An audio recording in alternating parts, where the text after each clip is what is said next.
بسم الله الرحمن الرحيم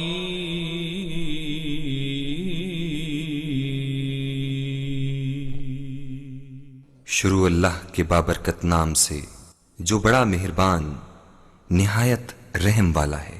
إن هذا القرآن يهدي للتي هي أقوم یہ قرآن بتلاتا ہے وہ راہ جو سب سے سیدھی ہے۔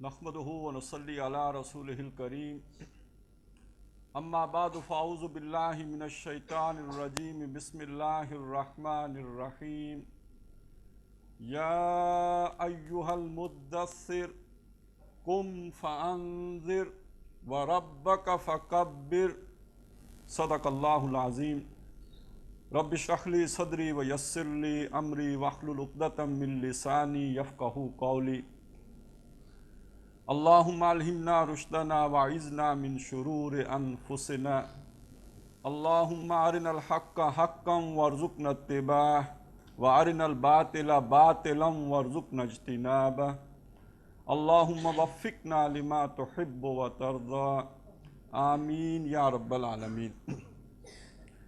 آج کا ہمارا موضوع ہے عزم ہمارا۔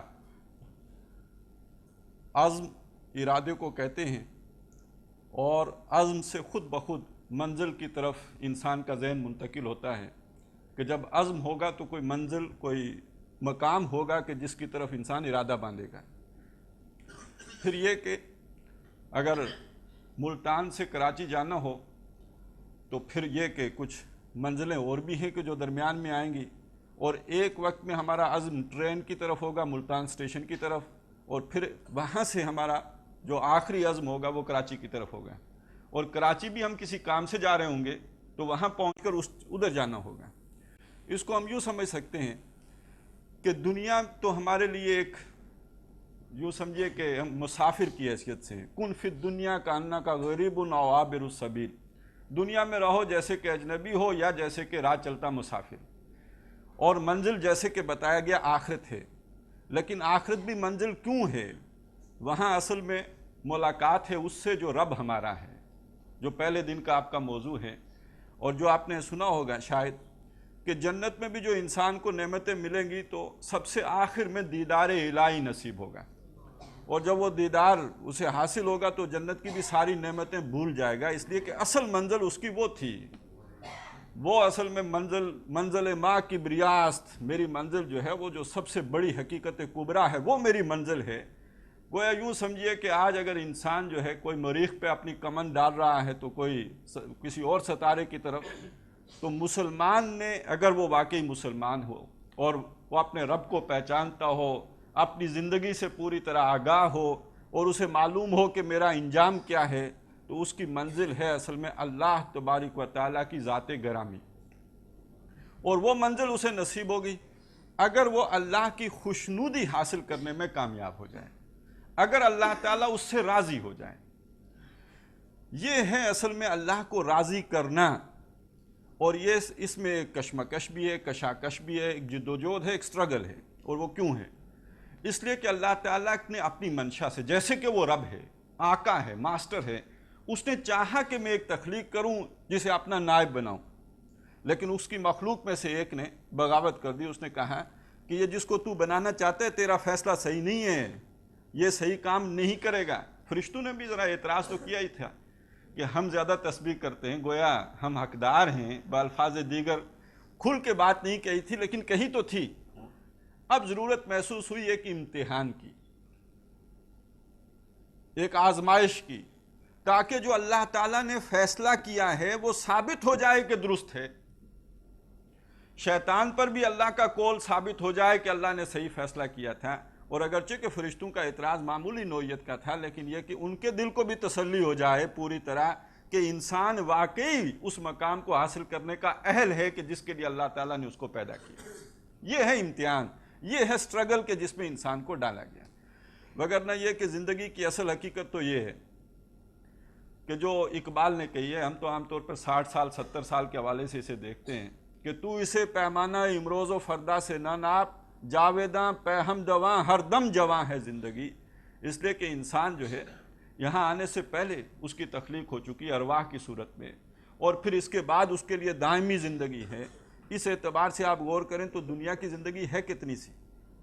ایک وہ زندگی دیکھیے، آدم علیہ السلام سے پہلے محمد الرسول اللہ صلی اللہ علیہ وسلم کی جو روح ہے وہ تخلیق کی گئی، پھر آدم علیہ السلام تک تمام ارواح جو ہے وہ تخلیق ہوئیں، پھر آدم علیہ السلام دنیا میں آئے، تو وہ دنیا میں آنے کے بعد آج تک کتنا دور گزر چکا ہے، اور اب سے بعد قیامت تک کتنا دور گزرے گا۔ تو یہ ہے کل دنیا کی زندگی کے اعتبار سے بھی دیکھیں تو ایک فرد کی زندگی کیا بنتی ہے، لیکن وہ روح انسانی کی زندگی، پھر اس کے بعد اس دنیا سے واپسی کے بعد عالم برزخ کی زندگی، حیات برزخی، اور پھر عالم آخرہ کی زندگی، تو یہ ہے جاویداں پہ ہم دواں ہر دم جواں ہے زندگی۔ اقبال نے ایک اور مضمون بھی باندھا ہے، ذرا وہ فارسی میں ہے کہ بضمیرت آرمیدم تو بجوش خود نمائی بکنارہ برافگندی در آبدار خدرا۔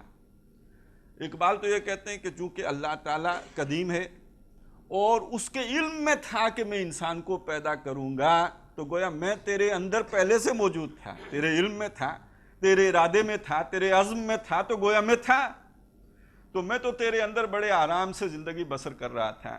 تو نے اپنے آپ کو ظاہر کرنے کے شوق میں اپنے اندر کے موتی کو باہر نکال کر پھینک دیا ہے۔ بکنارہ برافگندی در آبدار خدرا۔ تو یہ ہے اصل میں انسان کی اصل حقیقت اور اس کی زندگی کی اصل حقیقت، اور اس زندگی کے اندر یہ دنیا کی زندگی جو ہے یہ ایک معمولی قطرے کی مانند ہے۔ اگر وہ بیر بے قرار ہیں، جاویداں پہ ہم دواں ہر دم جواں ہے زندگی، تو اس کے مقابلے میں یہ بڑی ضعیف اور بڑی حقیر اور بہت مختصر سی زندگی ہے اگر اس پوری زندگی کا تصور ہو۔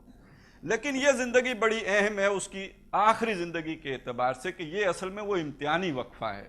الذی خلق الموت والحیات لیبلوکم ایکم احسن عملا۔ اس نے موت اور حیات کا یہ سلسلہ اس لیے بنایا ہے تاکہ وہ تمہیں جانچے، پرکھے، آزمائے کہ تم میں سے امتحان کے میں کون سرخرو ہوتا ہے، عمل کے اعتبار سے کون بہتر ہے، اور یہ کہ محنت و جدوجہد کے اعتبار سے کون اپنا مقام جو ہے اپنی محنت سے اس کا تعین کرتا ہے، تاکہ شیطان کا بھی جو ہے وہ اس کو بھی جواب پورا مل جائے اور فرشتے بھی مطمئن ہو جائیں۔ یہ ہے وہ امتحان۔ کلزم ہستی سے تو ابرا ہے ماند حباب، اس زیاں خانے میں تیرا امتحان ہے زندگی۔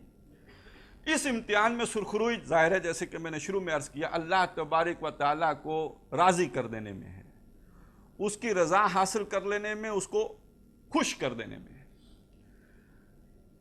اب انسان اللہ کو راضی کیسے کرے، اسے خوش کیسے کرے، یہ ہے اصل میں وہ بنیادی سوال۔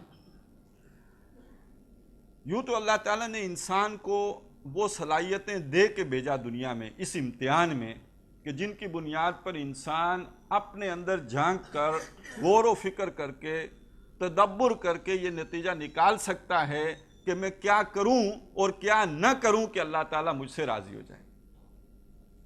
یہ موبائل والے حضرات سے گزارش ہے کہ ان کو ذرا اگر آج 1 گھنٹے کے لیے ہم بند رکھیں، امید ہے کہ ہمیں کوئی ایمرجنسی کال نہیں آئے گی۔